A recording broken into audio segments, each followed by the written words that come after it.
Olá, meus queridos, irmão Joelson, mais uma vez aqui e estamos em volta da maior revelação de todos os tempos, Jesus, o Filho de Deus. Geralmente, quando um livro começa, ele começa num ritmo mais lento e ele vai aumentando o ritmo até chegar no ápice da história, conforme a intenção que o autor tem para aquela história. O livro de João, do Evangelho de João, ele entra num ritmo totalmente contrário, pois ele começa com a maior revelação. Ele já começa com o ápice do livro. Ele abre o seu evangelho com as seguintes palavras: no princípio era o Verbo, e o Verbo estava com Deus, e o Verbo era Deus. Essa talvez seja uma das maiores declarações acerca da divindade de Jesus. Ele é a palavra de Deus, ele é Deus. E talvez isso torna a próxima declaração mais impactante ainda. Lá no versículo 14, João diz o seguinte: e o Verbo se fez carne e habitou entre nós, cheio de graça e verdade. O Verbo de Deus, Criador de todas as coisas, armou a sua tenda para habitar no meio dos homens. Sim, é isso que a palavra habitou quer dizer, literalmente, tabernaculou, armou a sua tenda. O João está dizendo que o Verbo de Deus, aquele que era Deus desde o princípio, ele está encarnado, habitando entre nós.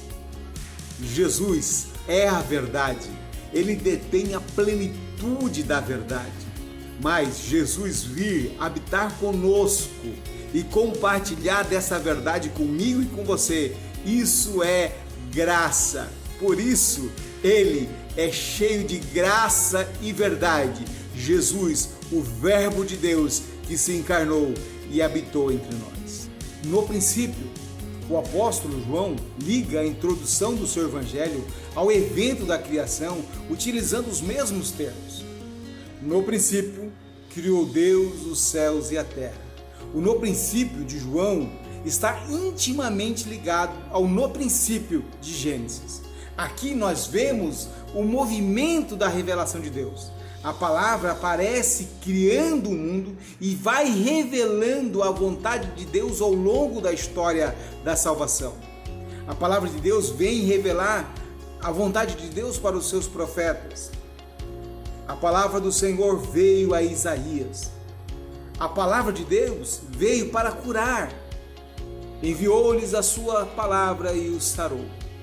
A palavra de Deus cria.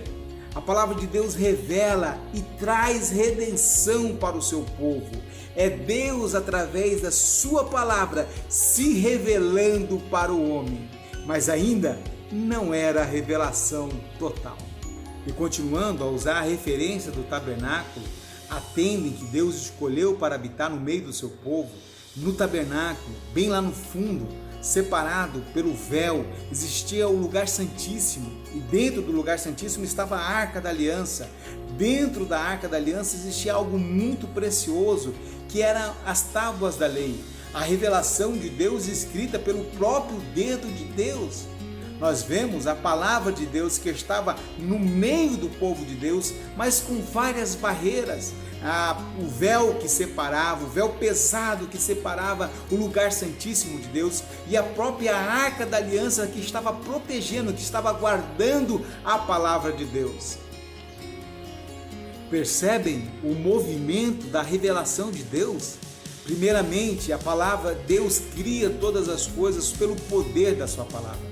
Depois, a palavra de Deus vem para o seu povo para revelar a vontade de Deus. E por fim, a palavra se encarna para habitar no meio do povo de Deus.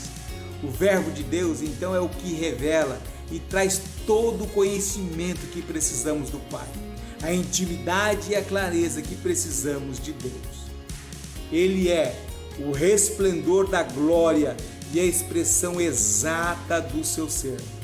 Para corrigir as nossas ideias erradas que temos sobre Deus, para corrigir tudo aquilo que distorce quando nós olhamos para Deus, das concepções que nós temos distorcidas acerca de Deus, nós precisamos olhar para o Filho. E eu finalizo aqui com uma frase de um pai da igreja chamado Atanásio, que dizia o seguinte: O Filho é o tudo do Pai.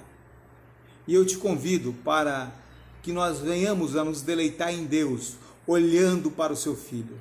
Que nós possamos entender e compreender toda a revelação e crescer nessa compreensão acerca de Deus através da revelação de Jesus.